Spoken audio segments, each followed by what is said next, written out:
All right, guys, this is what I'm referring to as amp number 5. So this is a Chinese Brazilian. And so you guys know that with the Chinese Brazilians, sometimes you get, I don't know, a lot of good. Sometimes you get a lot of bad.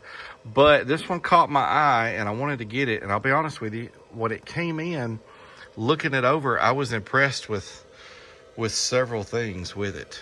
The overall fit and finish was nicer than a lot of the Brazilians that I've messed with, even the big names. But none of that means anything if this thing puts out a bad signal or it don't do its rated power. And up to this point, I don't know what you guys have or haven't seen. I don't know.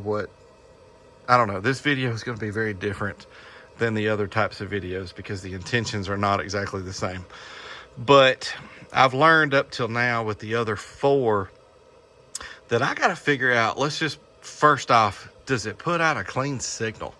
Before I even put this thing on the dyno, what kind of signal does it put out? Because I'm going to be honest with you, I'm not going to put my name on an amp that doesn't put out a nice clean signal and do its rated power. So of course I have done a little testing before I started rolling the camera, but I wanted to document this because I was really impressed with what I'm seeing here. This is at 40 Hertz. If this times out, I'll restart it because I have had it on for several minutes now. Got the O-scope hooked up and even the multimeter. I'll show you in a second why I've got the multimeter hooked up. I'm just running it off of the extra RCA coming out of the head unit because this amp only needs one input. The other one is technically an output, but I think you could probably plug both in from your head unit with no issues. But let's do this 40 Hertz. I'm going to do this at 1 kilohertz too. But so we've got a clip light on the amp. Let's roll this up. Y'all saw that let me go back down. All right, let's roll it up. We're detecting 40 Hertz. And right out of the gate, it's good that we're not showing distortion.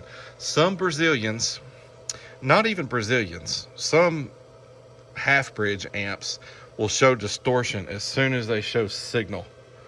But so far so good. That's a pretty sine wave. All right, so check this out. When the clip light on the amp barely starts flashing, that's also when the DD1 starts to flash a little bit. And we're at 3 volts. I'll talk about that more in a minute. And that sine wave looks pretty good. I will say you can see that tiny bit of distortion there. But that's a good looking sine wave. Nothing funky about that. Let's go on up a little bit more. Can I capture all these in the same? All right, there's the clip light starting to come on. Let's go ahead and go to a real clip. Okay. Oh, that timed out. Look how many volts we're at. 3.2. Again, I'm going to get to that here in a second. Some of these Brazilians, are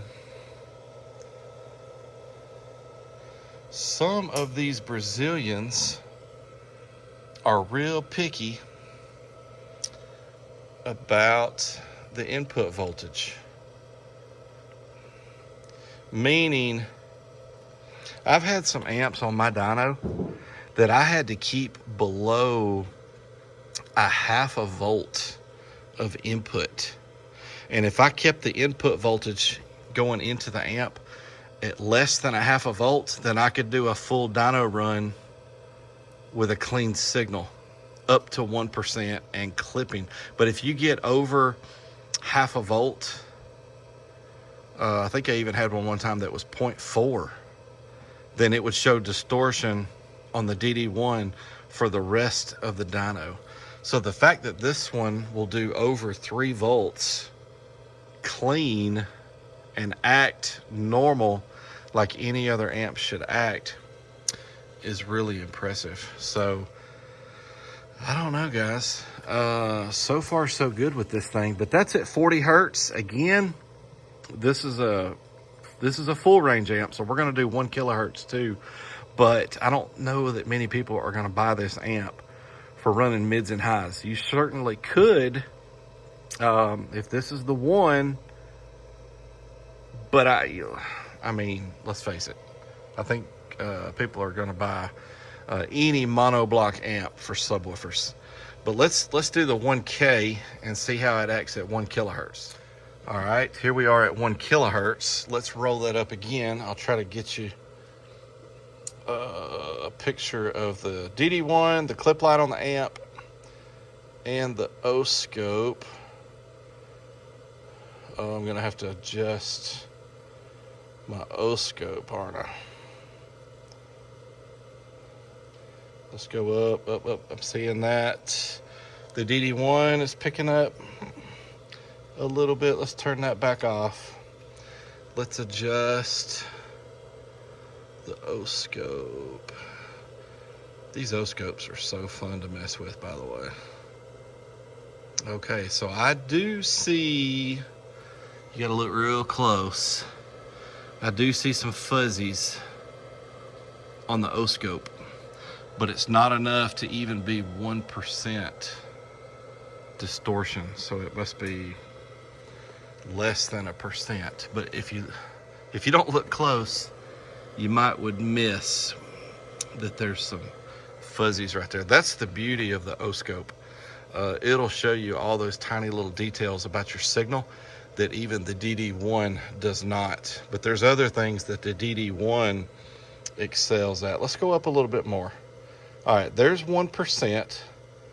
So let's see how much fuzzy it takes to be 1%. And yeah, you do see that is a little bit more. The clip light on the amp is still not on. And keep in mind, clipping and distortion is not the same thing. Okay, so that finally comes on. That one is flashing now. Okay, and we are starting to get a little funky on our sine wave. But we're over 3 volts. So depending on the output here, we might be at the point where we're putting out some pretty nice wattage at this point. Because I've got it turned up. I've got it turned up pretty high. Let's go back. But I will say this. That's a good looking sine wave up until, it starts to pick up. Clipping and distortion. Let me go up a little bit. Let's go to a clipped signal. Okay, there's clipped. This is 1K, by the way. You see it on the DD1. Well over 3 volts. All right, guys. If you'd messed with as many Brazilians as I have doing these types of testings, you would realize how significant that is.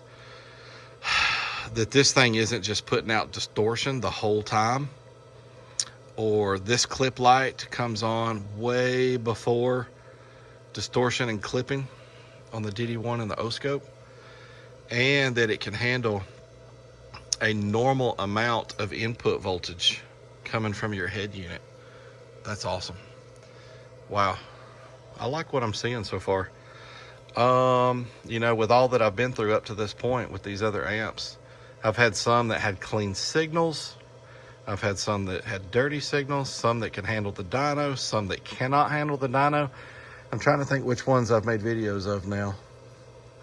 I don't think I've made videos of the 4 channels. I've got 2 4 channels. I think it's just been the mono blocks.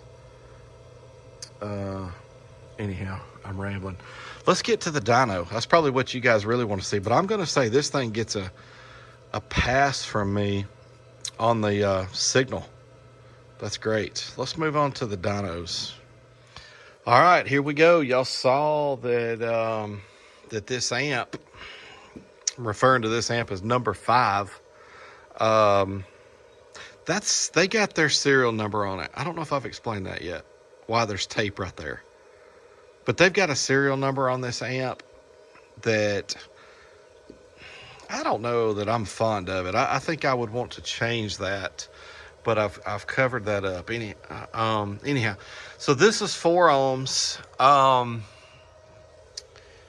and it's rated 800 watts. So here we go. So far so good with that nice signal that it puts out, but that don't mean anything if it can't do the numbers as far as, you know, power output. So this first run here will be 40 hertz. I think I'm going to try to do a 40 and a 1K because this is a full bridge. But here we go, rated 800 watts, 40 hertz. What's it going to do? I'm going to go all the way up to clipping.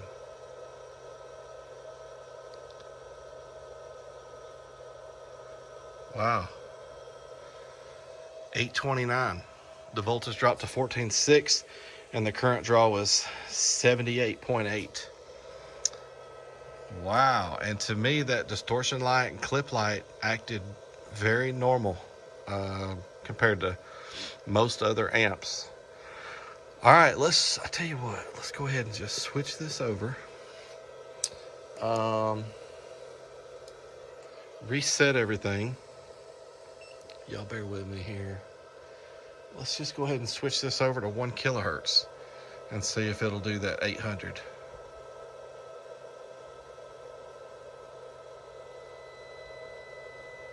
$781 at 1K. 14.6. Oh man, what did I do wrong there? Did I not put it on max hold? No. All right, so look, so it did fall a little short at 1 kilohertz.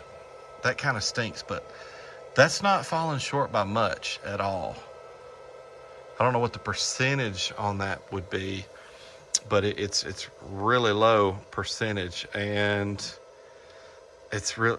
Again, that's at 1 kilohertz. I mean, let's face it. I think most people would use this amp for subwoofers. That's the reason I'm interested in it anyhow. Okay, well, I'm going to give that a pass on the 4 ohm test. Let's move on to the 2 ohm. That's going to definitely be a tougher test on this amp, on this resistive load. Let's move on to the 2 ohm.